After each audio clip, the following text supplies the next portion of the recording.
మీ business ఏదైనా మీ ఊర్లో promotion చేయాలంటే అది సుమన్ టీవీతోనే సాధ్యం. ఇప్పుడే సంప్రదించండి. నేను కువైట్ నుంచి వచ్చాను. మాది రాజంపేట నియోజకవర్గం. మేము రాష్ట్రం అంతా విజయవాడ నుంచి స్టార్ట్ చేసాం మా యాత్ర, చైతన్య యాత్ర. మా ముఖ్య కన్సర్న్ ఏంటంటే మేము వచ్చింది రాష్ట్రంలో యువత తప్పుదారికి పడుతున్నారు ఉపాధి అవకాశాలు లేక.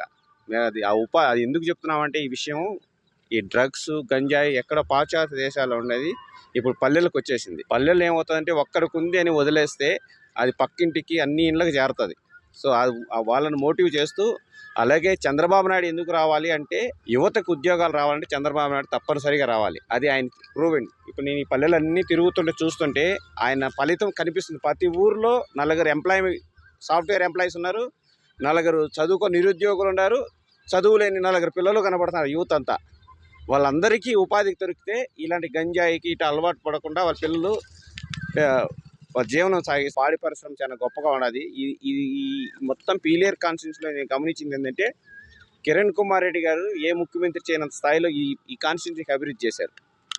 ఆయన సైనిక్ స్కూల్ తేవడం కానీ, నేను ప్రతి వీధిలో ప్రతి ఊర్లో 2-3 పిల్లలు సైనిక్ డ్రెస్ వేసుకోవడం నేను చూశాను. ఈ 2024 సార్వత్రిక ఎన్నికల్లో భాగంగా ఎన్ఆర్ఐ తెలుగుదేశం తరఫున ప్రచారంలో భాగంగా ఈ రోజున పీలేరు నియోజకవర్గం వాయల్పాడు సమీపంలో ఈ కార్యక్రమంలో మన కిషోర్ కుమార్ రెడ్డి గారి సతీమణి డోర్ టు డోర్ క్యాంపెయిన్లో ఆవిడతో పాటు కలిసి సంఘీభావం తెలియజేయడానికి వచ్చాం. ముఖ్యంగా ఎన్ఆర్ఐ తెలుగుదేశం ఈ రాబోయే ఎన్నికల్లో చంద్రబాబు నాయుడు గారు ముఖ్యమంత్రి అయిన తర్వాత ఆయన వాగ్దానం చేసినటువంటి 20 ఉద్యోగాలకి అదనంగా 1,00,000 ఉద్యోగాలు ఎన్ఆర్ఐ తెలుగుదేశం తరఫున ఏర్పాటు చేస్తామని హామీ ఇస్తున్నాం.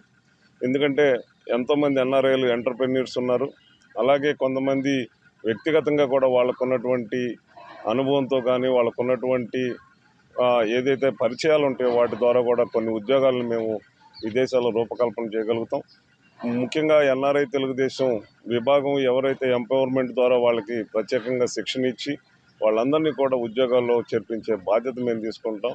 అలాగే ముఖ్యంగా ప్రతి నియోజకవర్గంలో కూడా ఎన్ఆర్ఐ టీడీపీ సెల్ ఒకటి ఏర్పాటు చేసుకుని ప్రతి నియోజకవర్గంలో, అలాగే హెల్ప్ లైన్ కూడా ఒకటి ఏర్పాటు చేసుకునేటటువంటి ఇప్పటికే చేస్తున్నాము. భవిష్యత్తులో ఇంకో దీన్ని బలోపేతం చేస్తామని హామీ ఇస్తూ, ముఖ్యంగా ఈరోజు రాష్ట్రంలో ఉన్నటువంటి పరిస్థితులను దృష్టిలో పెట్టుకుని ఇంతమంది ఎన్ఆర్ఐలు ఈరోజు ఈ క్షేత్రస్థాయిలో పనిచేయడానికి రావడం జరిగింది. నమస్కారం అండి.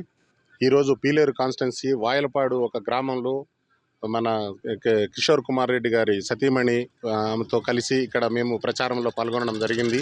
మేము కువైట్ నుంచి స్వతహాగా పార్టీ అభివృద్ధి కోసం, పార్టీని గెలిపించుకోవడం కోసం మేము కువైట్ నుంచి ఎన్ఆర్ఐస్ అందరం రావడం జరిగింది. ఇక్కడున్న మన రాష్ట్ర దుష్పరిపాలనను పోగొట్టడానికి మేము అక్కడ మా సొంత ఖర్చులతోటి మేము ఇక్కడికి వచ్చి ఈ ప్రచారంలో పాల్గొనడం జరుగుతుంది. దాదాపు 1000 మందికి పైగా మా ఎన్ఆర్ఐస్ అందరూ వచ్చి ప్రతి కాన్స్టిట్యున్సీకి డివైడ్ అవుతూ ప్రతి కాన్స్టిట్యున్సీలో తిరుగుతూ మన ఈ తెలుగుదేశం పార్టీ కానీ, జనసేన పార్టీ కానీ, బీజేపీ కానీ ఈ మిత్రపక్షాలన్నీ కలిపి ఖచ్చితంగా ఈ సూర్య పాలన సాగిస్తే తప్ప లేదంటే ఈ దుష్ట పరిపాలనను మనం చేయలేం, ఏమి సాధించలేం. అలాగే మా 3 రాజధానులు అంటూ కనీసం మాకు చెప్పుకోవడానికి ఇప్పటికీ కూడా మేము హైదరాబాద్ అని చెప్పుకునే దుస్థితి మాకు వచ్చింది. ఈ 5 సంవత్సరాలు ఒక్క అవకాశం అంటూ ఈరోజు మేము ఓటు వేసినందుకు మా రాజధాని పేరు చెప్పుకోలేని పరిస్థితుల్లో ఉన్నాం మేము.